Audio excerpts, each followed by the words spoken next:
Our title today is The Sabbath in a Historical Context. That will cover all of history as much as we can stand anyway. And the reason for this is a few of us haven't been exposed to this stuff yet. Nobody here in this room, perhaps, but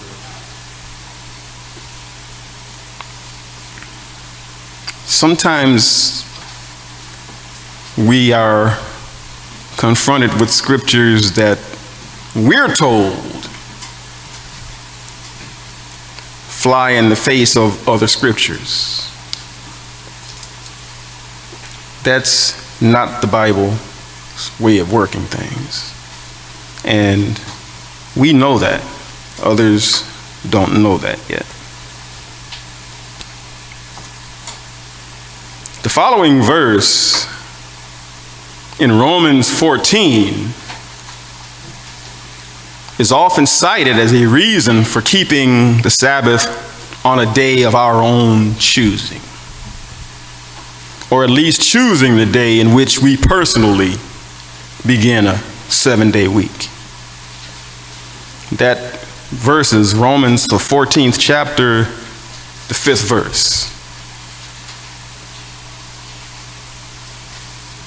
It reads something like this. Exactly like this. One person esteems one day above another. Another esteems every day alike. Let each be fully convinced in his own mind. He who observes the day, observes it to Yahweh.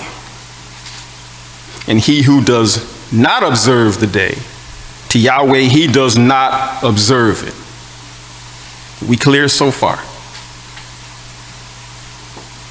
And he who does not observe the day, to Yahweh he does not observe it. He who eats to Yahweh, for he gives Yahweh thanks. And he who does not eat to Yahweh, he does not eat and gives Yahweh thanks. Peter warned us of this kind of thing in 2 Peter, the 3rd chapter, the 15th verse.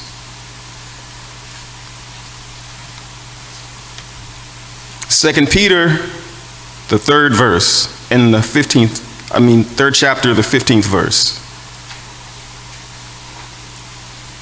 And think of the long suffering of Yeshua Messiah as salvation, as also our beloved brother Paul wrote to you, according to the wisdom given to him, as also in all his epistles, speaking in them concerning these things, in which are some things hard to understand, which the unlearned and unsettled pervert, as also they do the rest of the scriptures, to their own destruction. Then, beloved, you knowing beforehand, watch, lest being led away by the error of the lawlessness, you fall from your own steadfastness. The question is, so is this scripture in Romans justifying the idea that as long as you work 7 days a week, 6 days a week, and rest on the 7th, your 7th, you are observing the Sabbath commandment? In other words,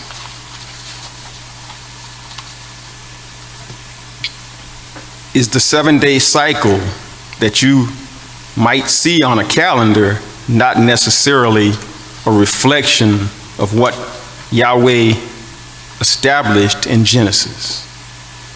Can we then pick one day out of 7 and observe it as a Sabbath? Absolutely not. Let's start from the beginning in Genesis, where it is written. Genesis, the 2nd chapter, the 1st verse. Thus the heavens and the earth and all the host of them were finished. And on the 7th day, Elohim ended his work which he had done. And he rested on the 7th day from all his work which he had done. Then Elohim blessed the 7th day and sanctified it, because in it he rested from all his work which Elohim had created and made. Adam, being created on the 6th day, would have enjoyed the Sabbath with Yahweh on the 7th day of the week, creation day, creation week, and listened as Yahweh blessed and sanctified that 7th day and rested from the work which he had done. Thus, after the Sabbath, Adam would have begun his work in the garden and would have worked for 6 days, just as Yahweh did, then rested on the 7th day, as Yahweh did. Notice that Yahweh didn't just create a 6-day you work, 7th day you rest concept. He also set in motion a 7-day week for Adam to participate in. Adam would not have been able to choose which day to begin working and resting. It was already chosen for him. Later in history, Jacob's descendants lost track of the Sabbath day. So Yahweh had to make known to Israel again his Sabbath. Turn to Nehemiah, 9th chapter, the 13th verse.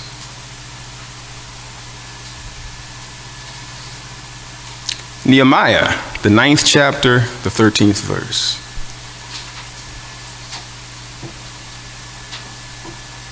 You came down also on Mount Sinai and spoke with them from heaven and gave them just ordinances and true laws, good statutes and commandments.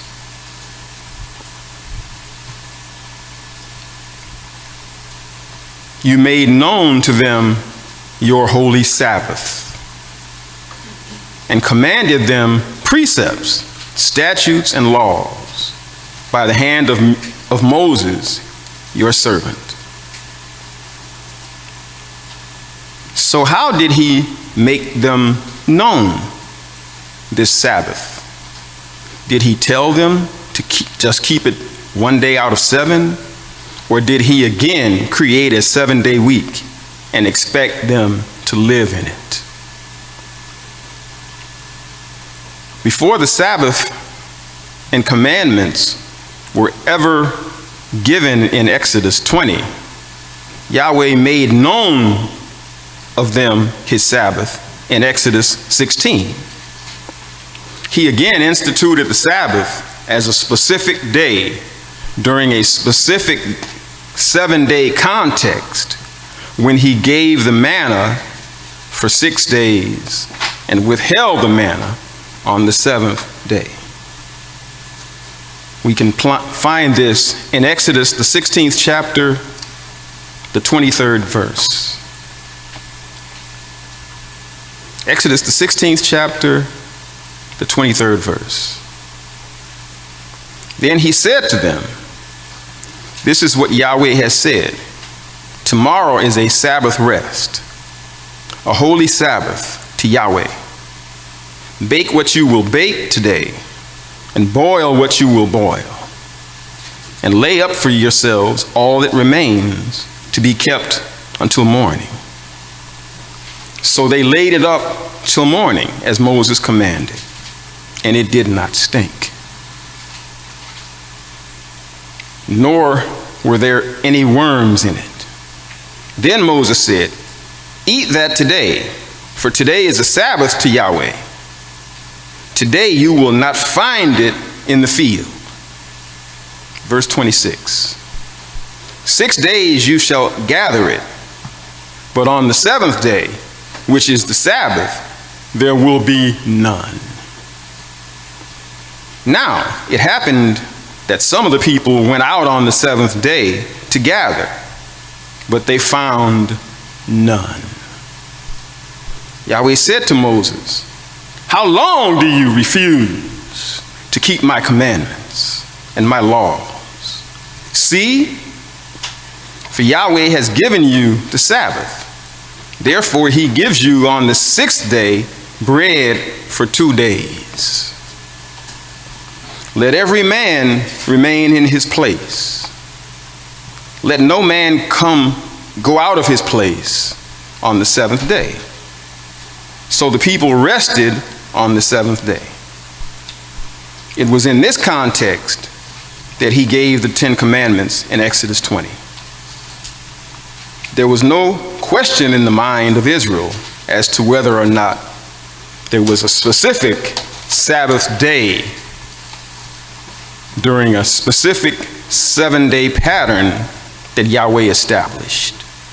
Yahweh rained down manna for 6 days and offered a double portion on the 6th day so that they would not go out to gather manna on the Sabbath.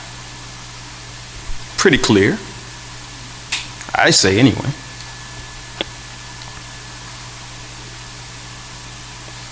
They would have observed it all on the same day and in the same way that we do.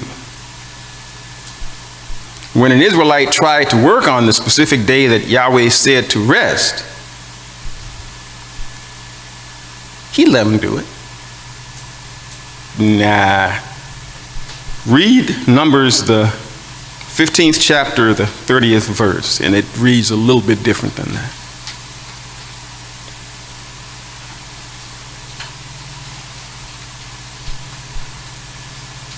Numbers, the 15th chapter, the 30th verse.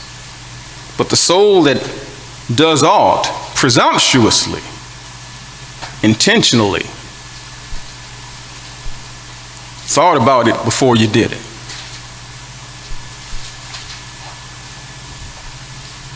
But the soul that does aught presumptuously, whether he be born in the land or a stranger, the same reproaches Yahweh Elohim.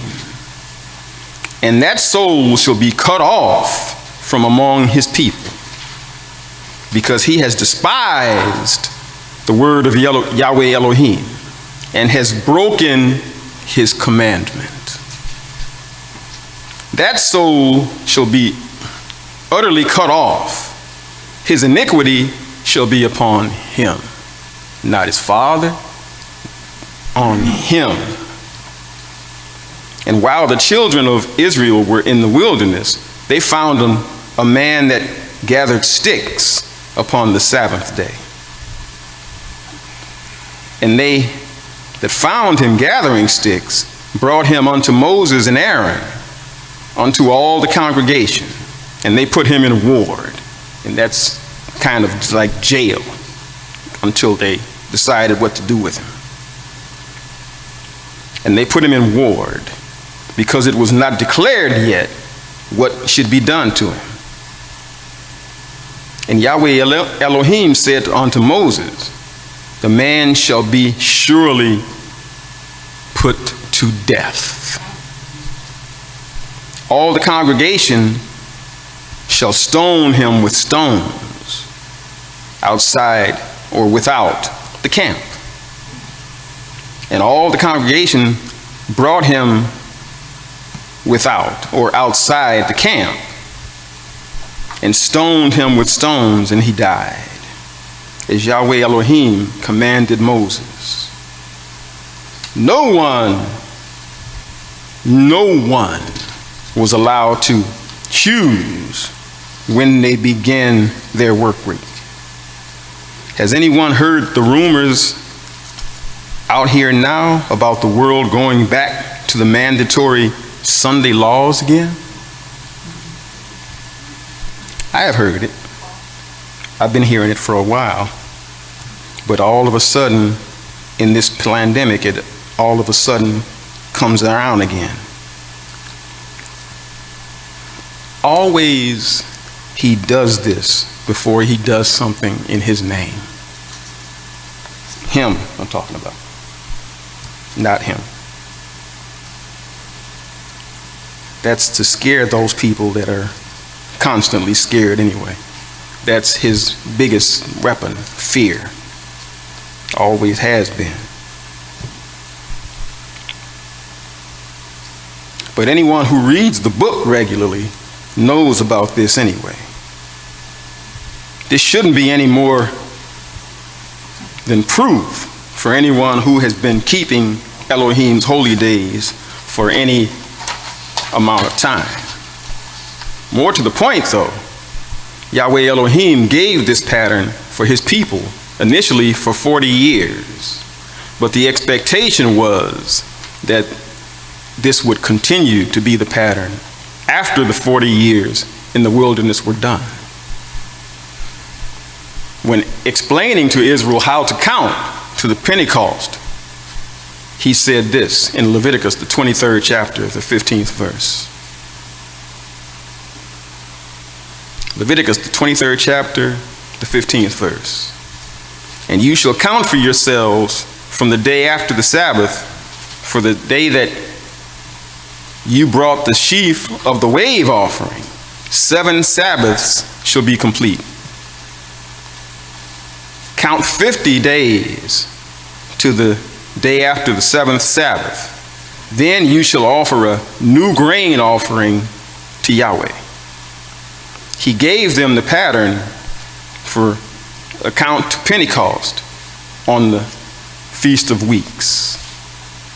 If the Sabbath wasn't necessarily on a specific day within the context of a specific 7-day week that Yahweh himself established, there would have been no set Sabbath to begin their count from. And there would have been no specific day after the 7th Sabbath to pinpoint and identify the day of Pentecost. It's all predicated on Yahweh having established a 7-day week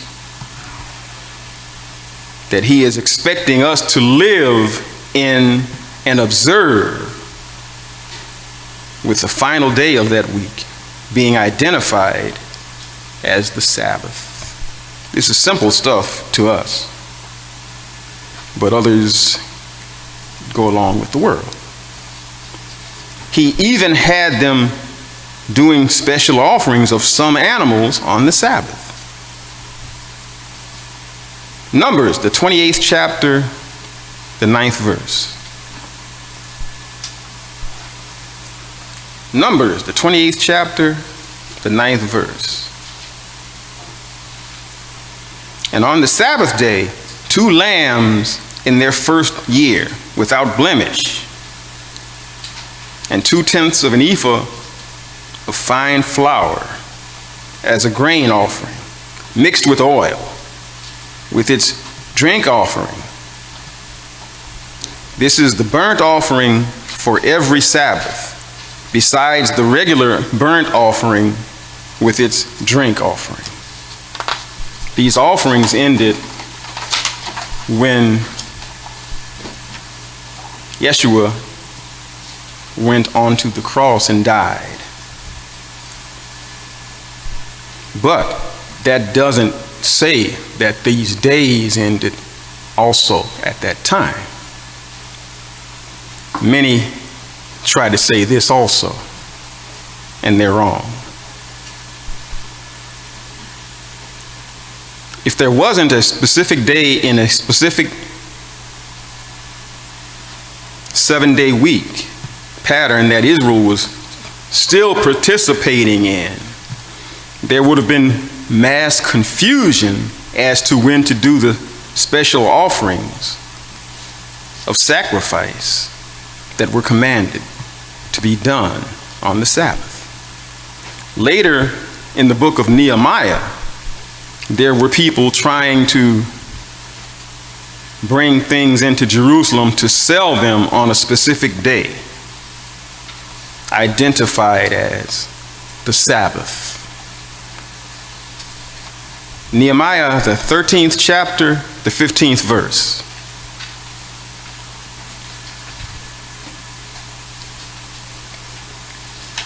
Nehemiah, the 13th chapter, the 15th verse.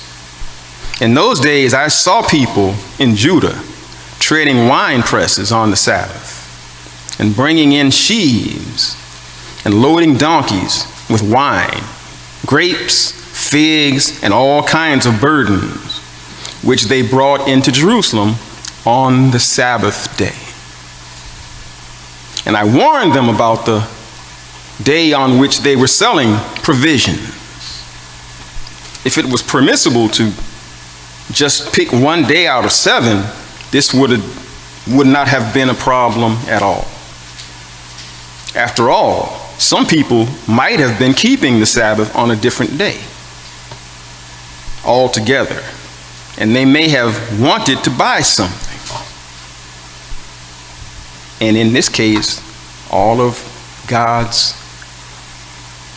Yahweh's plans were scrapped. No. But instead, if you keep reading here, you'll see that Nehemiah shut the gates and threatened harm to those who spent the night around the wall so they could sell their wares on the Sabbath. None of this would make sense unless Nehemiah believed that there was a specific day on a 7-day recurring cycle that every Israelite was expected to identify as what? The Sabbath.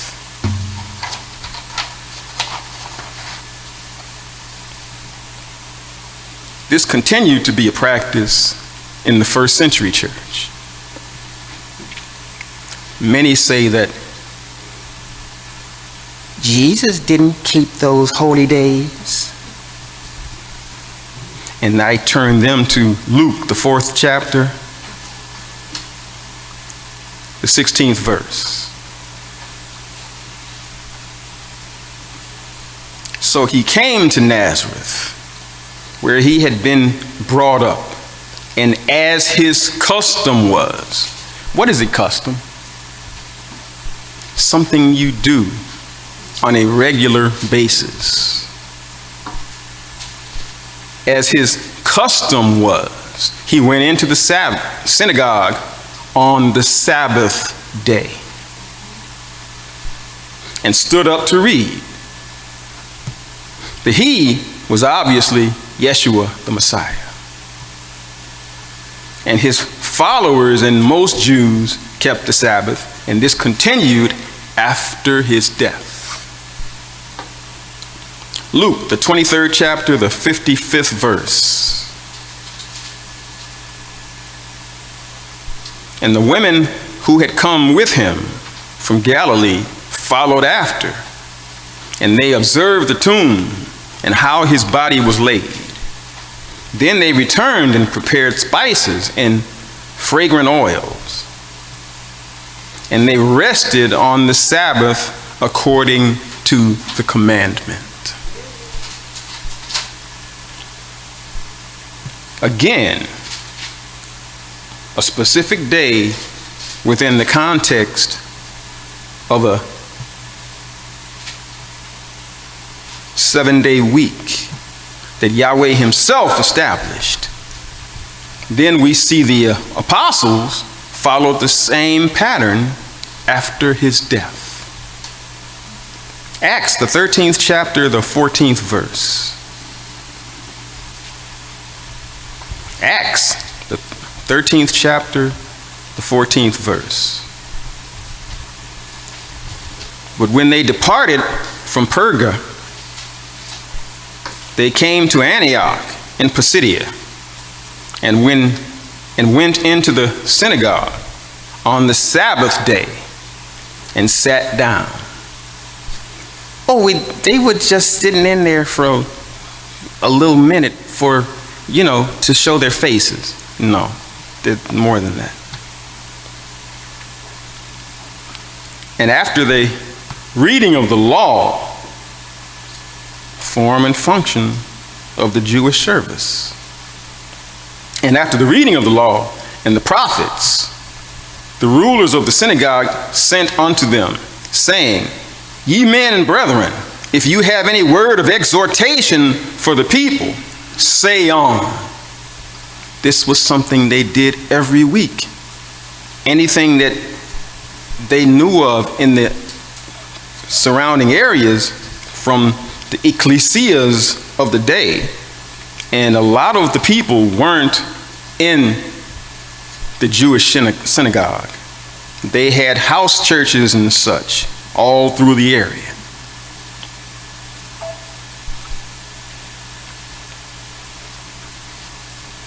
Verse 16. Then Paul stood up, and beckoning with his hand said, Men of Israel, and ye that fear Elohim, give audience. The Elohim of this people of Israel chose our fathers and exalted the people when they dwelt as strangers in the land of Egypt, and with an high arm brought he them out of it.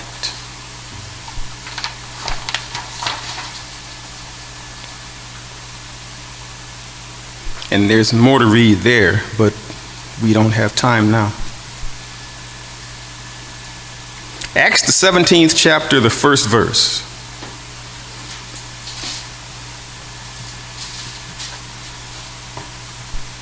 Now, when they had passed through Amphipolis and Apollonia, they came to Thessalonica, where there was a synagogue of the Jews. When Paul, as his custom was, went in to them, and for 3 Sabbaths reasoned with them from the Scriptures. A pattern being established here.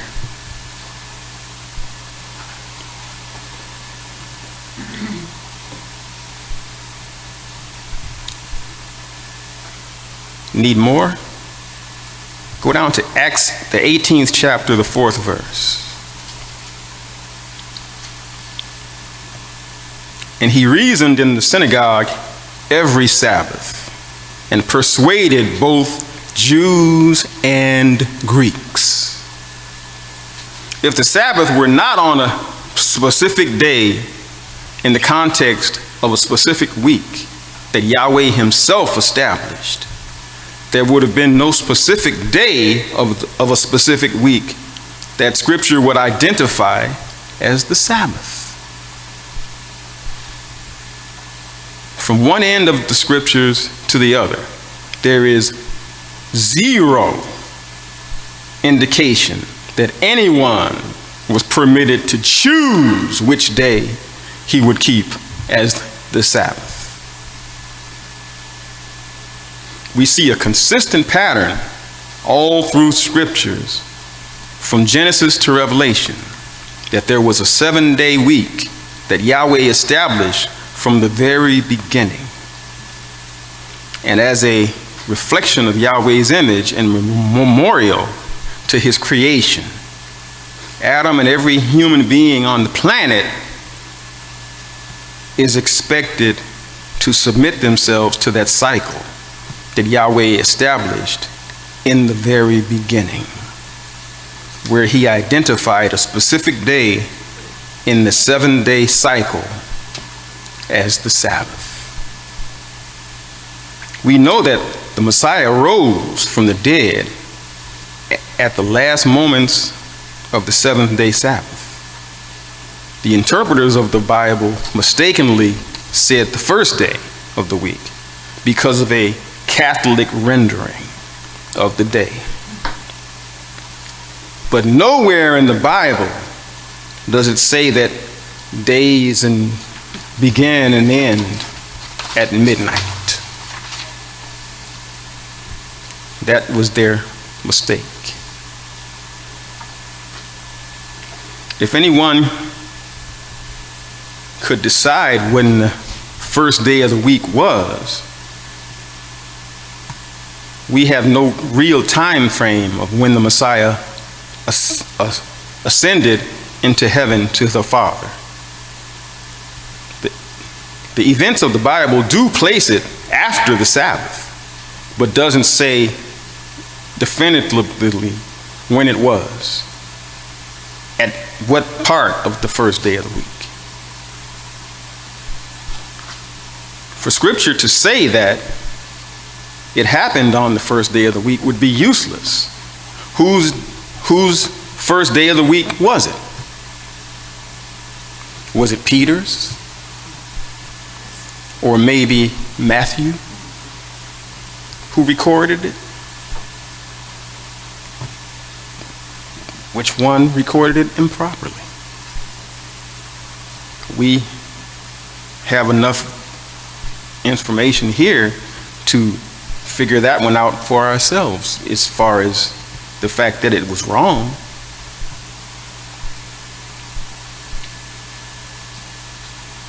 It would be useless information unless it was intended to be a false fixture of a 7-day week that someone else decided on.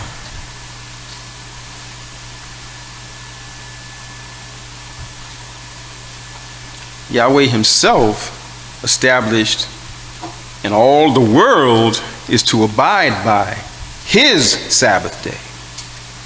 That had been done already. This would confuse the issue. His resurrection had at dusk of the Sabbath. Even his death and resurrection came within the Sabbath scheduling already extant. That 7-day cycle has not changed since the Messiah walked the earth. We have records of 3 Roman historians saying that the Jewish people observed the Sabbath on that day. That the Roman historians identified as the day of Saturn, or as we know it, as Saturday. One of them was Frontinus, a Roman soldier who lived from 40 CE to 103 CE. He wrote a book on military strategy called Stratagemmaton. Try that again. Stratagemmaton in 84 AD. In it he writes, the deified Augustus Vespasian attacked the Jews on the day of Saturn, a day on which it is sinful for them to do any business. That was evil in itself. To attack them on the day of their Sabbath. The Romans made them work to live on their very Sabbath. This tells us how much the Romans thought of the Judeans. But the Sabbath day hasn't been lost.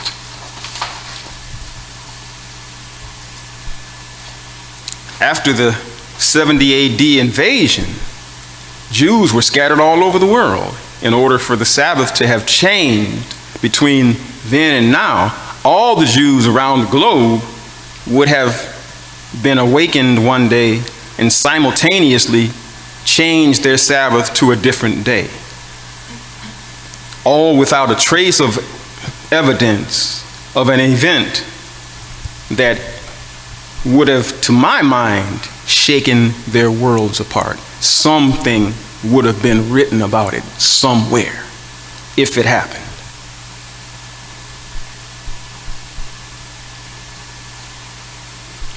Anybody heard anything like that? I haven't.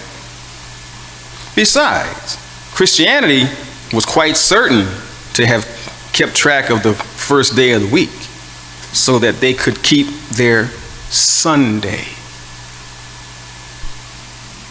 And that's the rub. One day is God's, the other day is somebody else's.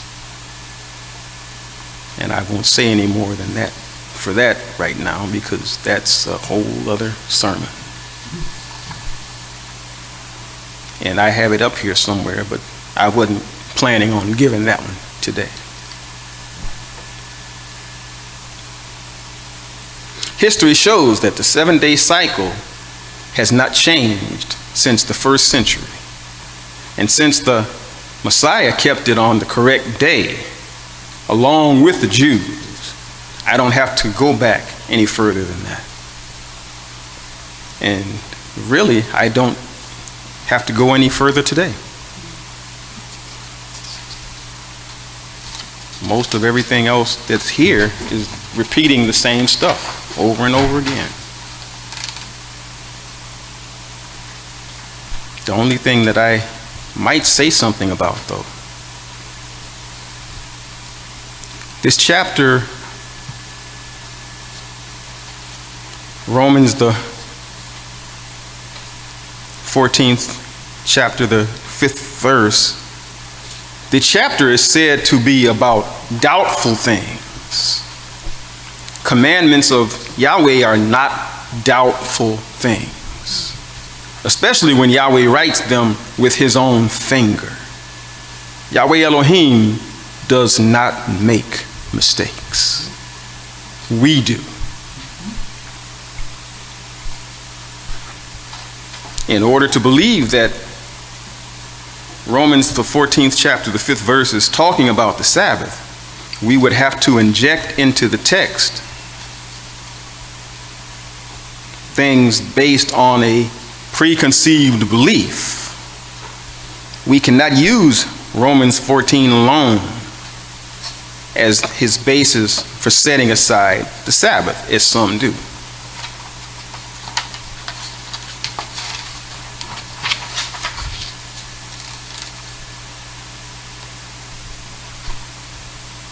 When this mentions the observance of days, does it tell you which days he's talking about?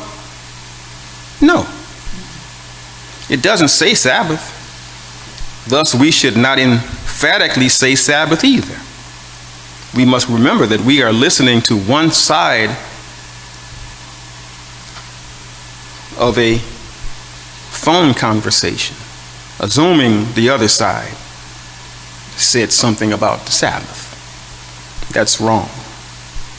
So again, we need to look at the other scripture and see if we can determine the best possible answer. Our possibility would be that it is referring to days that are not commanded, but are extra-biblical days the Jews put in, such as Purim, Hanukkah. But this doesn't solve the problem either, observing every day alike. The word alike is in italics, and thus not in the Greek text at all. Another possibility is that it's in reference to avoiding the eating of meat on certain days of the week, due to the pagans offering sacrifices on those days. Historically, they were 40 days throughout the year that the Romans observed as pagan festivals. That rings true to us because that's usually what happens. When a state distracts its people, it gives them much bread and circuses and many things to wrap their heads around other than the truth, like they're doing during this pandemic. I won't say any more than that. I'll be putting this up on the internet tonight. I don't want anybody knocking at the door tomorrow. That's been happening.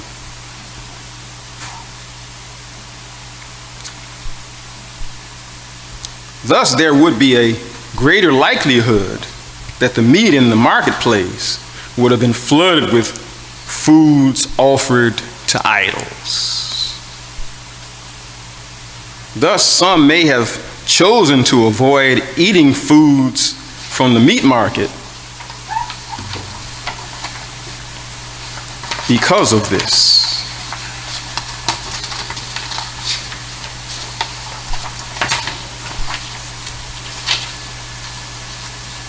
That's the only possibility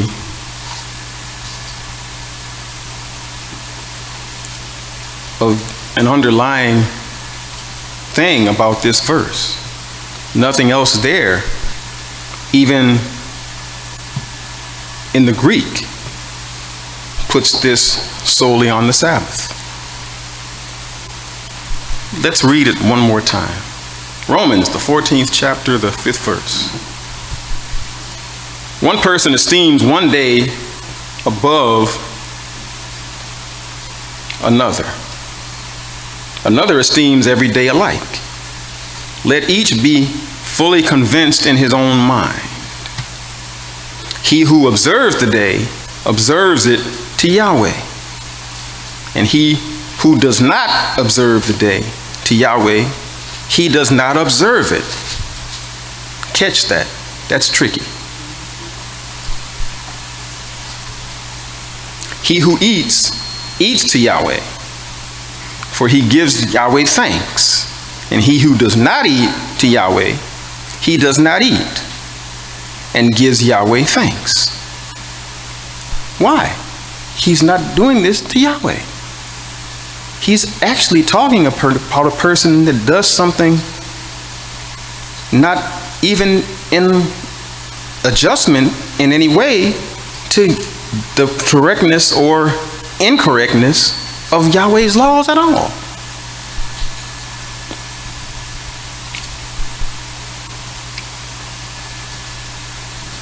This is more of the enemy's little schemes to get us off track. And he has the whole world off track with this. Don't follow them.